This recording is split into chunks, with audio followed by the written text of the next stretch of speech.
Okay, so this telescope is a Cassegrain telescope. What that means, this hole, don't ask me, it must be a Latin word, I would guess. Cassegrain is the hole that is in the middle of the telescope primary. So the signal comes off the primary, comes in parallel paths, of course, hits the primary. The primary is a parabola, and if you know the mathematical characteristics of a parabolic system, you know that the axis is, or the focus is very close to the parabola, so that we can establish a secondary mirror that's reasonably close. So the signal bounces off that parabolic mirror, hits that secondary mirror, and then comes down, and this redirects it to whatever instrument that we happen to be using. Right now, it's sending it to Scuba 2, our most advanced instrument. It's the one that can look back more than 12 billion light years. We've detected things more than 12 billion years old, and it has a very long optical path. There's a mirror here, a mirror there, another mirror, just a series of mirrors. And this one, if you look at it, is convex, so that it will actually spread your signal, and it comes down as a pencil point. By the time it hits the window, it's the size of our receiver itself, which has those 16,000 pixels that we use for taking images of the sky. You saw some of the images that we took last night. Those were of star-forming regions, and so that was a very active regions. He probably showed you Serpens, perhaps? Yeah, Serpens was the one that was up on the screen. Now, right behind you is receiver A3. That receiver is older than some of you guys are.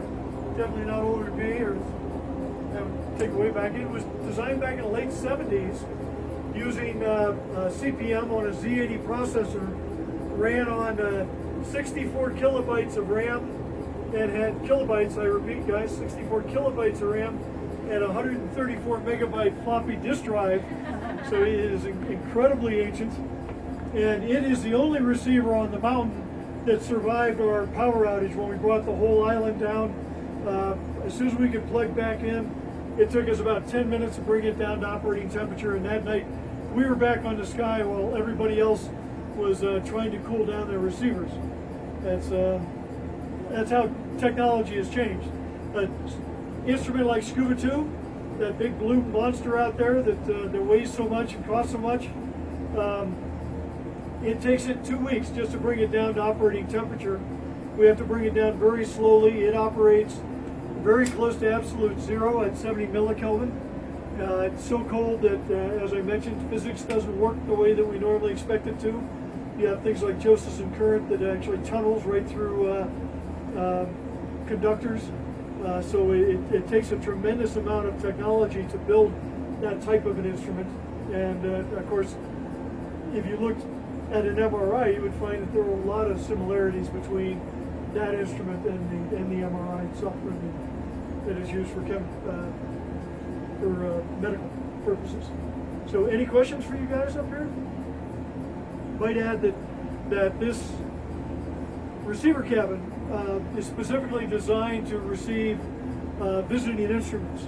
And right behind you, you'll see two open frame bays. Those frame bays carry the cryogenics and the electronics that you saw down in the receiver prep room. That's where it fits in. So we bring that receiver up here and put it in place.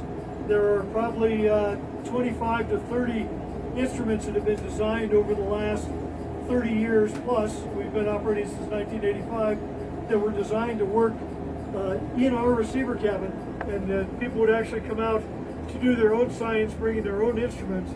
We'd bring it down to operating temperature, get it working down there, bring it up here, use a laser for alignment to the primary and the secondary, and they could observe with their own instrument. It would travel with it.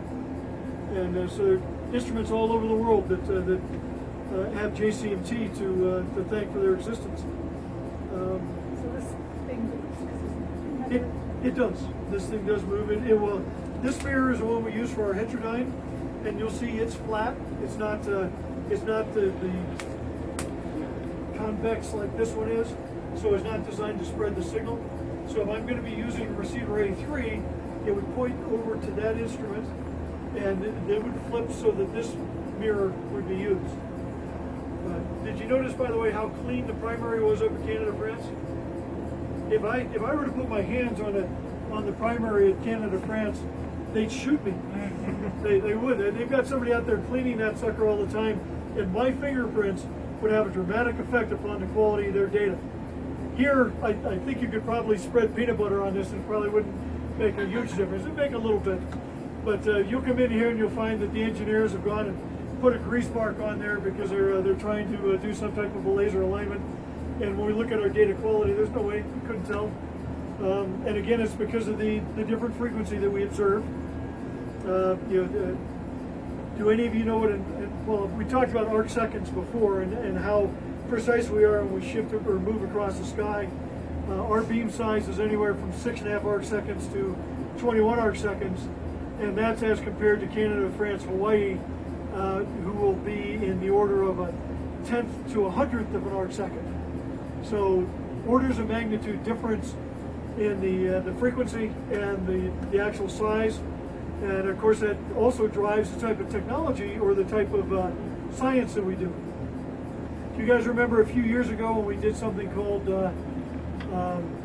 Deep Impact? And we slammed NASA slammed a stellar body into a asteroid. Actually, it was not an asteroid, a comet. A comet.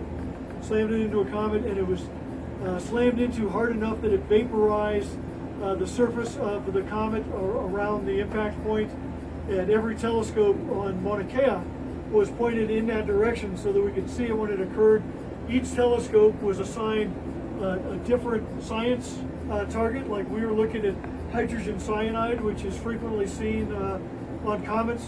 Buchert was just to look at it in the infrared. They were not doing any type of actual chemistry, but Smithsonian right next door to us was looking at carbon monoxide, and so we ended up with information from every telescope that you put it together. It's kind of like having 6 blind men describe an elephant. It was the same type of thing.